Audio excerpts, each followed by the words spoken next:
Good morning everyone! Welcome back to Going Green, that's my channel. Today's video, isa-share ko sa inyo ang pagre-repat natin ng ating Monstera Rhaphidophora Tetrasperma at saka Philodendron Florida Green. Ayan. Sa totoo lang, hindi akin ito, sa aking anak ito. Namatay yung mga tanim niya dito kasi parang nalunod kasi sobrang basa. Doon kasi sa lugar ng kanyang bahay, hindi masyado doon naaarawan. Ayun. Kaya namatay itong mga halaman niya. Siguro hindi na kayanan ng plant yung kanyang mga tubig o kaya yung kanyang idinidilig. Pero ito buhay pa. So itatanim natin yan. Kawawa naman. Ayan. Pero bago ang lahat, ako nga pala si Lola Emma. At itong mga nakarang araw, event ang mga nilagay ko sa ating channel kasi Going Green Dasma tayo. So Dasma, ibig sabihin nun, Dasmariñas, kasi taga Dasma Cavite ako. Kaya itong channel na ito, dati ang nilalagay ko dito ay mga event. At saka syempre mga halaman ko din. Kasi Going Green kasi ang color kasi ng aming syudad ay green and yellow, pero more on greens kasi ang aming mayor talagang napaganda niya ang aming city or aming bayan. Sobrang ganda na ng Dasmariñas ngayon. Kaya gumawa ako ng channel na Going Green Dasma. Sa totoo lang noon, Going Green Grandma. Pero yung isang channel ko na, Lola na. So, itong Going Green na to, Lola pa rin. Kitang-kita nyo naman na Lola ako, diba? So, ituloy na natin. Pero kung bago pa kayo sa aking channel, sana huwag kalimutan mag-like and subscribe. Sana samahan ninyo ako hanggang sa matapos. Ayun, i-check muna natin itong paso ng aking anak. Kung ano yung itsura, kung may apis ba ang kanyang paso o ano ang meron sa kanyang paso, bakit namatay ang kanyang mga halaman. Kasi ang halaman na itinanim namin dito, yung money plant. So, yung money plant kasi matibay din yon sa hindi masyado tinatamaan ng araw. At itong isa naman, tea plant. So, matibay din ito. Ang tea plant kasi matibay sa arawan, matibay din sa hindi masyadong naaarawan. Yun nga lang, hindi niya nakukuha yung tamang color niya pag nilagay siya sa malilim. Excuse me. Tapos, ito naman money plant, hindi kasi ito variegated.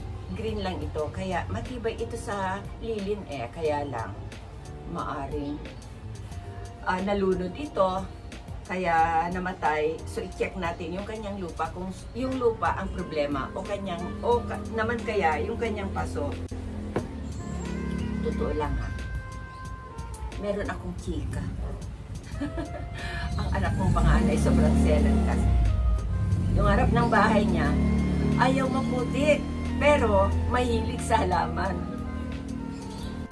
Papakita ko sa inyo bakit.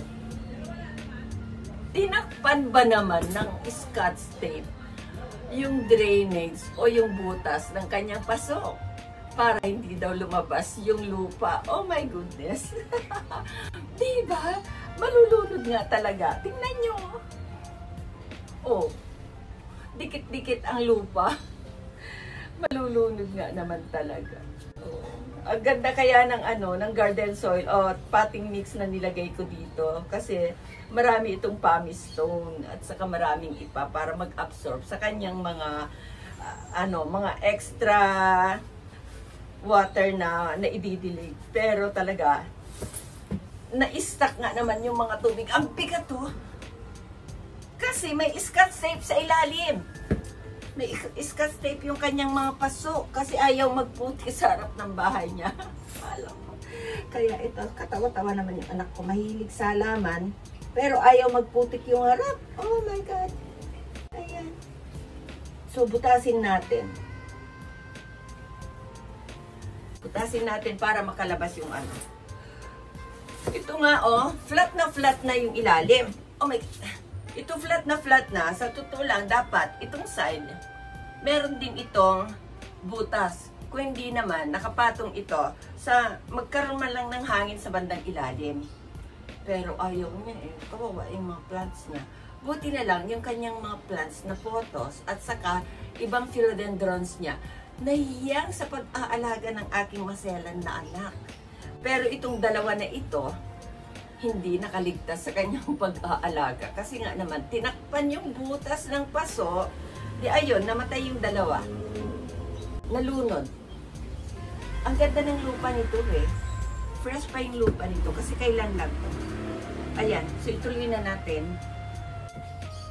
Pero sana itong dalawa na ipapalit natin, itong Rhaphidophora tetrasperma at saka itong Florida Beauty pala. Okay, hindi pala Florida Ghost. Florida Beauty. Okay, sige, itanim na natin. Sa totoo lang, wala akong pole ngayon na available. O gagawa tayo ng paraan sa sa maghahawak sa kanila. Kahit na anong stick muna ang ilalagay natin. Okay, ito na tayo. Bawasan natin ng lupa. Sa totoo lang, hindi ako nakapagdala dito ng pala ko eh. Nasa baba lahat.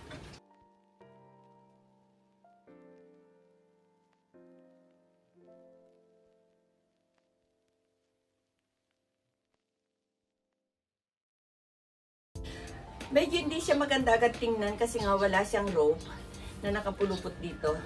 Pero pangsamantala muna habang wala tayong available para pagka meron na tayong available na coco coal, meron na siyang mapaglalagyan dito na butas.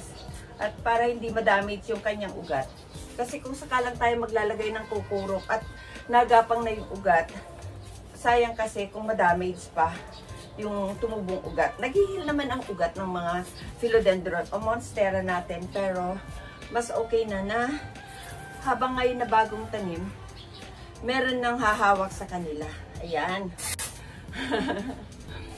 Siya nga pala, itong mga pag-vlog ko na ito para sa aking mga memories sa aking mga plants, sa families, relatives, at syempre friends, at saka sa mga kaganapan dito sa bayan kong Dasmariñas. Ayan. Kaya, memories ito. Kaya, sana supportahan nyo ang aking maliit pang channel. Matagal ko nang inumpisahan ito. Sa totoo lang, ang channel ko ay 5 lahat. Meron akong ang Lolang Driver, ang pinakauna. Sumunod itong Going Green Dasma channel. Sumunod ang aking may small terrace garden. At sumunod na yung Lola and Lolo. Tapos, sumunod na yung Grandma and Grandpa React. Ayun, kasi para yun sa mga idols, mga P-pops, ganyan. At saka, international na yan. Kung ano yung mga gusto namin lagyan ng reaction video sa mga hinahangaan namin mga artista at saka mga singers sa buong mundo. Siyempre, lalong-lalo na sa ating mga P-pop, di ba? Ang ating mga pinagmamalaki na mga magagaling nating mga singers sa Pilipinas. Di ba? Ayan. At ito na, ituloy na natin. Nagkwento na si Lola. Kaya, ito na, tatalian natin dito. Maganda rin ang straw na pangtali natin. Kasi, para hindi masaktan yung ating halaman. Pwede rin naman yung twist tie. At, pwede rin kahit na anong pwedeng pangtali. Kaya, basta importante lang, hindi tutumba-tumba ito at hindi gagalaw-galaw yung kanyang puno para siguradong mabuhay sila. Lalo pa nagalaw yung kanilang ugat. So, ayan, tapos na si ating tetrasperma, itatali na lang natin.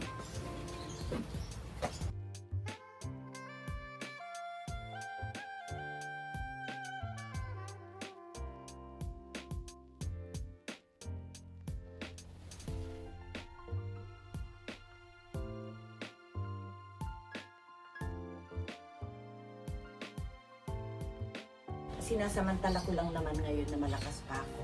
Ayan, tapos na tayo kay tetrasperma. Ang dami nang nasabi ni Lola bago matapos yung isa. O, ito naman tayo kay Florida Beauty.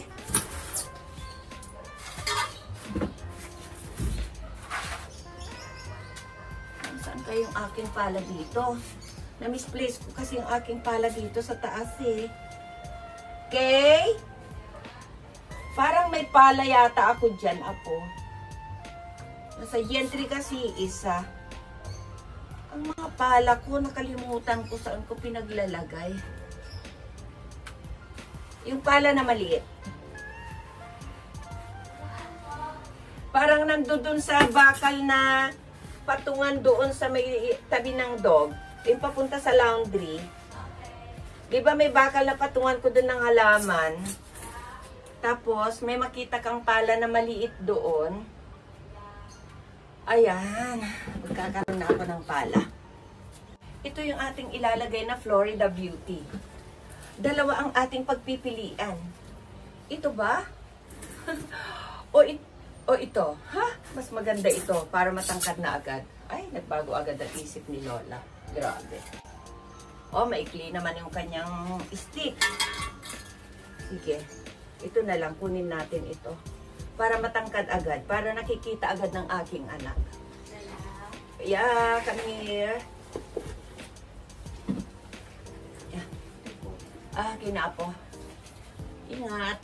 Yeah. Baka magalaw yung camera Hello. natin. Sumilip ka, pwede. Hello. Ay, hindi ganyan. Hey, wait. Hello. Ayusin ko lang po yung labahin. Sige, thank you. Mag-dryer na ako lang. Ah, ba, galing na ng aking apo, o diba? Malunong na magkaba ang aking apo.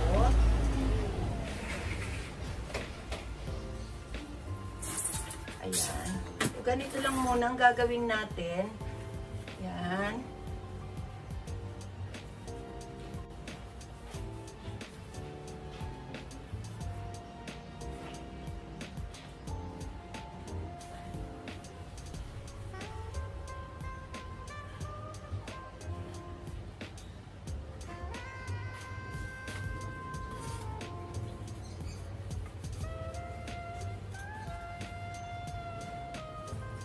Gunting. Ayun.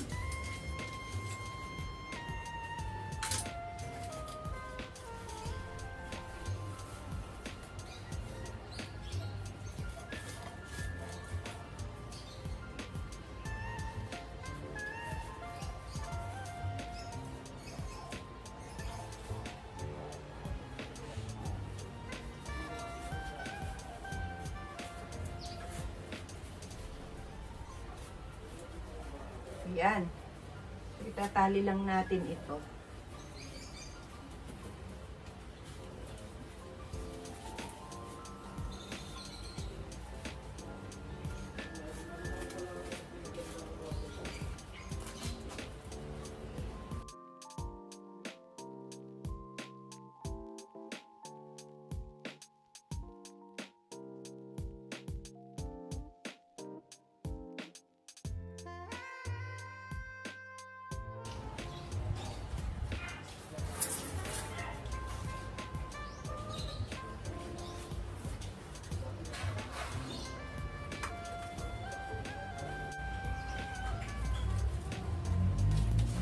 Ayan.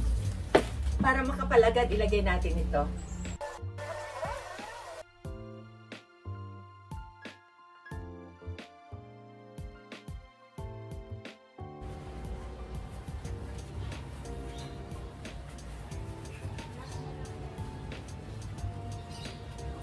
Ayan. Ayan. Talipan natin yung isa.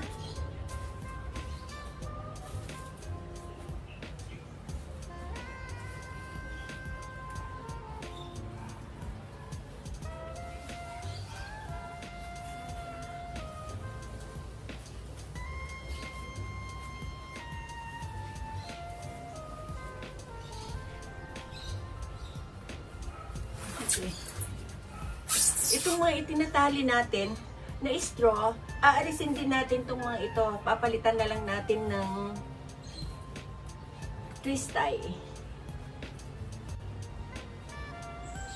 At kung hindi naman, pagtapos na natin mailipat yung kukupol niya talaga, tatalian na rin natin ng permanent. Siyempre, importante, mabuhay na siya ngayon dito. Tapos na tayo sa ating pagtatransplant sa dalawa na ito.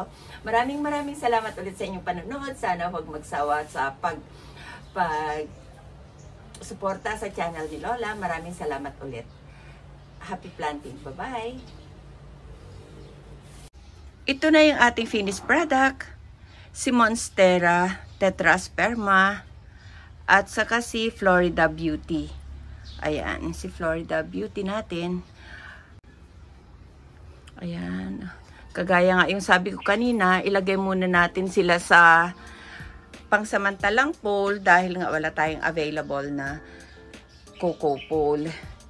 Tapos, ito naman yung ating mga tea plants na pamimigay. Kung meron may gusto, itinanim natin sama-sama sa 3 paso lang yung mga ilang puno dyan para lang sila makaugat na din sa lupa. Yan. Maraming salamat ulit sa inyong panonood. Sana huwag kalimutan mag-like. At kung bago pa kayo sa ating channel, sana huwag kalimutan mag-subscribe. Maraming salamat. Sana nagustuhan ninyo at may natutunan kayo. Maraming salamat ulit. Bye-bye!